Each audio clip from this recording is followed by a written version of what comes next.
Subscribe to our channel by clicking the subscribe button. Click the bell button and enjoy the latest uploads from our channel. يا نبي سلام عليك يا رسول سلام عليك يا حضرت فاروق اعظم رضی اللہ تعالیٰ عنہ جب بھی کسی کو گورنر بنا کر بھیجتے تو آپ کو شرطیں لگاتے.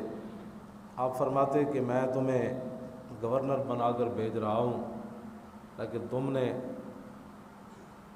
ترکی گھوڑے پر سوار نہیں ہونا،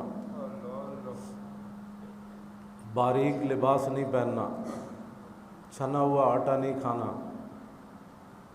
اور حضور کی امت کے لیے اپنے دروازے بند نہیں کرنے.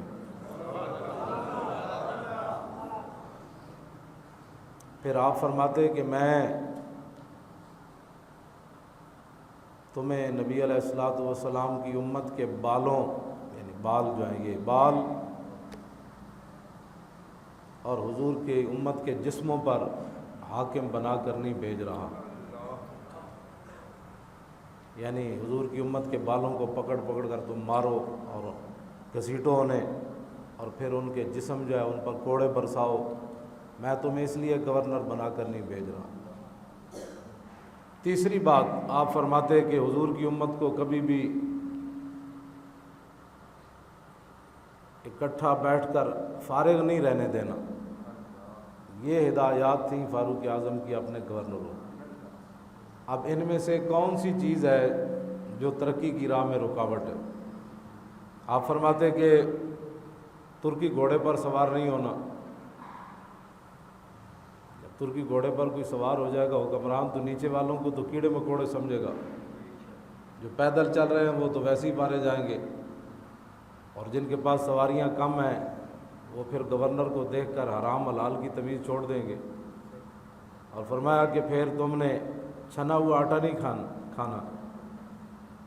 اور جب گورنر اور عمال حکمران 50-50 لاکھ کے لوگوں کو ڈنر دیں گے اور خود بڑے بڑے کھانے کھائیں گے تو ان کو کیا پتہ غریب کی زندگی کیسے بسر ہو رہی ہے. باریک لباس نہیں پہنیں گے تو جب اعلیٰ قسم کے لباس حکمران پہنیں گے تو غریب لوگ کیا کریں گے. اور فرمایا حضور کی امت کے لیے دروازے بند نہیں کرنے. اور حضرت ابو موسیٰ اشعری جب آپ نے گورنر بنائے ان کو یہ ہدایات دیں تو بعد میں حضرت فاروق اعظم کو پتہ چلا کہ انہوں نے دربان رکھ لیا ہے اور چھنا ہوا آٹا کھانا شروع کر دیا ہے. بزرگی اپنی جگہ ہے، کسی بزرگ کو دیکھ کر دین نہیں بدلا جا سکتا. دین کا یہی تو کمال ہے کہ دین افراد نہیں دیکھتا، دین اپنا ضابطہ اور قانون دیکھتا ہے. بس ابو موسیٰ اشعری وہ صحابی ہیں جن کا حضور نے قرآن سن کر فرمایا تھا کہ تجھے تو حضرت داؤد علیہ السلام کے نغمہ سے کچھ حصہ ملا ہے. یعنی داؤد علیہ السلام جب زبور تلاوت فرماتے تو آسمان میں پرندے رک جاتے، اتنی آپ کی خوبصورت آواز تھی. ہوا جو ہے وہ رک جاتی، دریاؤں کا پانی رک جاتا، اتنی خوبصورت آواز تھی.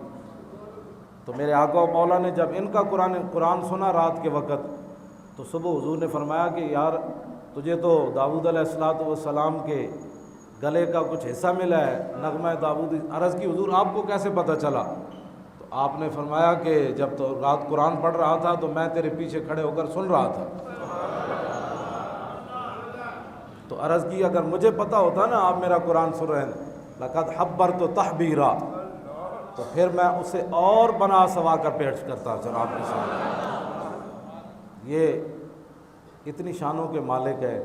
لیکن جب حضرت عمر کو پتہ چلا کہ انہوں نے میری ہدایات پر عمل کرنا چھوڑ دیا تو آپ نے حضرت محمد بن مسلمہ کو بھیجا، فرمایا اس کو گرفتار کر کے لاؤ.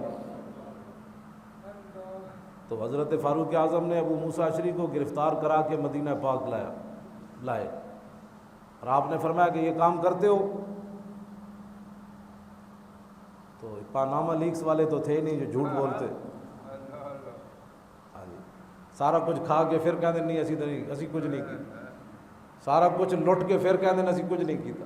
وہ تو صحابہ سن، انہوں نے کہا جی یہ غلطی ہو گئی، بات ختم۔ فرمایا اگر غلطی ہو گئی تو پھر یہ لباس اتارو، گورنر تو تم نہیں رہ سکتے۔ آپ نے ان کا گورنری والا لباس اتروا کر ٹاٹ کا لباس پہنایا۔ یا تو حکمران بنو، نہیں بنو تو پھر سزا تو لینی پڑے گی۔ بزرگی اپنی جائی۔ ساری امت میں ہمیشہ یہ کہتا ہوں کہ کار پاکاں را قیاس از خود مگیر، گرچہ باشد در نوشتن شعر و شیر، کہ پاک لوگوں کی باتیں اپنے آپ پر قیاس نہیں کرنی چاہیے۔ یہ صحابہ کا جتنے بھی معاملات ہیں وہ ہمارے لیے ہے۔ ہاں، صحابہ اگر یہ نہ کرتے، حکمران نہ بنتے اور جان بوجھ کر یہ کام نہ کرتے تو بعد میں آنے والے مسلمان حکمران پھر کیا کرتے؟ یہ مت کوئی سمجھے کہ صحابہ تھے۔ ہاں، صحابہ تھے۔ وہ ہمارے مفتی صاحب پڑھاتے ہوئے بڑی بڑی باتیں فرمایا کرتے تھے جو آپ کے سامنے نہیں بیان ہو سکتی۔ فرمایا صحابہ نے تو اس حد تک اپنے آپ کو حضور کی امت کے لیے پیش کر دیا۔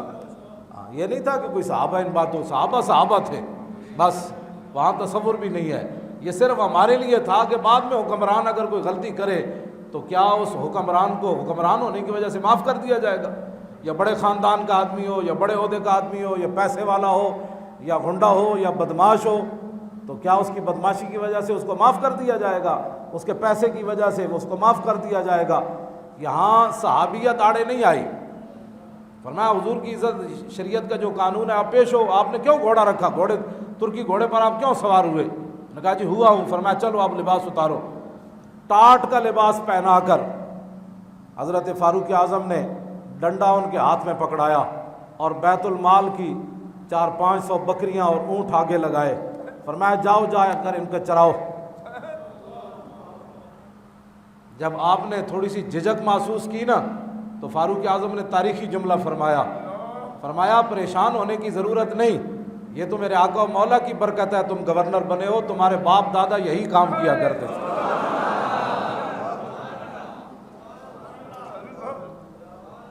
یہ اسلام ہے۔ اسلام پانامہ لیک سے نہیں بننے دیتا۔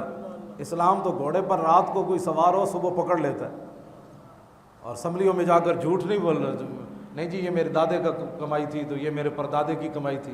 لیکن جس قوم کے اندر غیرت نہ ہو، جس قوم کے اندر شرم نہ ہو، جس قوم کے اندر حیا نہ ہو، جس قوم کے اندر سوچ اور فکر مر جائے، تو اس قوم کے اندر میں لاکھوں تقریریں کرتا رہوں، اس قوم نے باہر جا کر پھر یہی کہنا ہے اور نہیں جی ساڑی تو جناب پارٹی ہے، اسی پارٹی نو کیویں چھڑ سکتے ہیں، یعنی دین چھوڑ سکتے ہیں۔